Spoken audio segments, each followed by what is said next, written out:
तीन जादुई माखन के घड़े। एक गांव था जिस गांव में गोपी, रामू और मीरा नाम के तीन दोस्त रहते थे।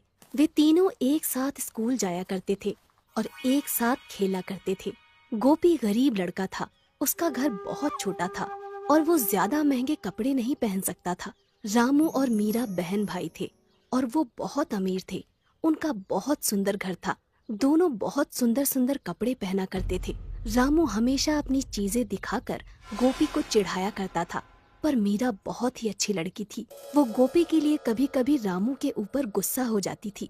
गोपी की माँ शालिनी बहुत ही पूजा पाठ किया करती थी और पूजा करने के बाद पूजा के प्रसाद का एक लड्डू गोपी को जरूर दिया करती थी। एक दिन रामू, गोपी और मीरा तीनों पहाड़ी के पास खेल रहे थे। वो तीनों अक्सर वहाँ खेलने जाया करते थे। रामू ने एक बहुत सुंदर घड़ी पहनी हुई थी। गोपी, तुम जरा संभल कर खेलो ना। देखो तुम्हारी गेंद मेरी घड़ी पर न लगे। ये घड़ी बहुत महंगी है। मेरे पापा मेरे लिए दिल्ली से लाए हैं।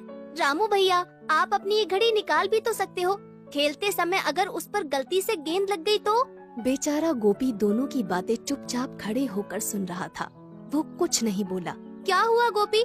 चलो तुम गेंद को मेरी तरफ फेंको। गोपी कुछ उदास। आ जाओ, तुम भी भोग लगा दो। लड्डू गोपाल से जो मांगोगे तुमको मिल जाएगा। गोपी इतना सुनकर खुश हो जाता है।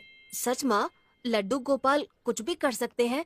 हम जो मांगेंगे वो हमें मिल जाएगा। हाँ बेटा, वो भगवान हैं। सारी दुनिया वही तो चलाते हैं। आओ, अब जल्दी आओ। मासूम सा गोपी खुश होता हुआ भागकर भोग लगाने लगा। आज गोपी बहुत ही उदास था। रामू की घड़ी वाली बात उसे बहुत बुरी लगी थी। वो अपनी चारपाई पर रात में लेटा हुआ था और सोच रहा था, हम कितने गरीब हैं। हम अच्छे कपड़े भी नहीं पहन पाते और ना ही अच्छा खाना बना पाते हैं। रामू के पास कितने अच्छे अच्छे खिलौने हैं, पर मेरे पास सिर्फ एक गेंद। गोपी सामने की दीवार पर टंगे मंदिर के अंदर लड्डू गोपाल को देख रहा था। लड्डू गोपाल, क्या तुम हमें अमीर नहीं बना सकते? तभी गोपी की माँ वहाँ आ जाती है। गोपी बेटा, तुम सोए नहीं? रात बहुत हो गई है, सो जाओ, कल तुमको स्कूल भी जाना है। माँ, एक बात बताओ, तुम लड्डू गोपाल की बहुत पूजा करती हो ना? तुम उनको बोलो ना कि वो हमें भी रामू की तरह अमीर बना दे। ठीक है बेटा, मैं बोल दूंगी। बस तुम मन लगाकर पढ़ाई करो। तुम देखना, लड्डू गोपाल तुम्हें बहुत अमीर बना देंगे।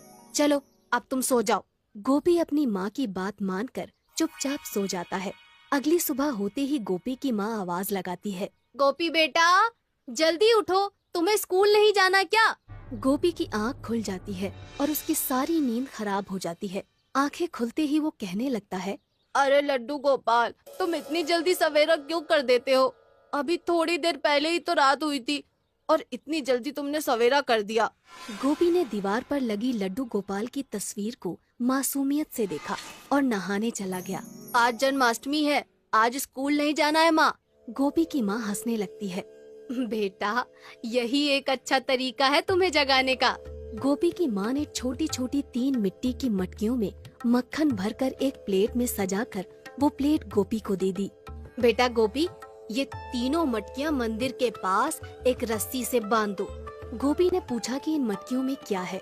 इन मटकियों में मक्खन है और हम आज लड्डू गोपाल को माखन का भोग लगाएंगे।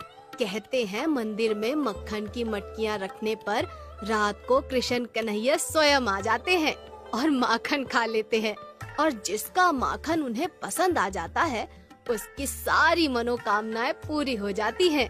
गोपी को ये बात बहुत अच्छी लगती है और वो छुपकर रसोई में जाता है और एक मुट्ठी शक्कर अपनी जेब में भर लेता है।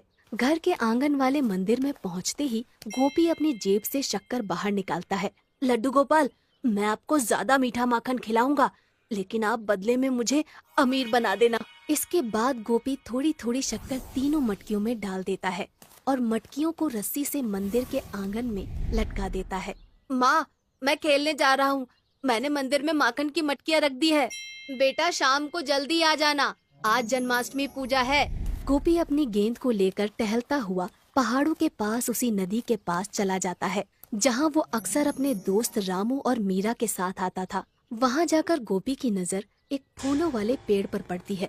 गोपी सोचता है कि ये कितना सुंदर पेड़ है, चलो इसके नीचे ही बैठ जाता हूँ। गोपी वहाँ बैठकर अपनी गेंद को उछाल उछाल कर खेलने लगता है।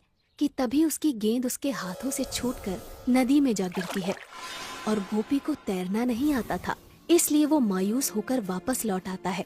रात को गोपी और उसकी मम्मी पापा साथ मिलकर लड्डू गोपाल की पूजा करते हैं और जन्माष्टमी का भोग लगाकर सो जाते हैं।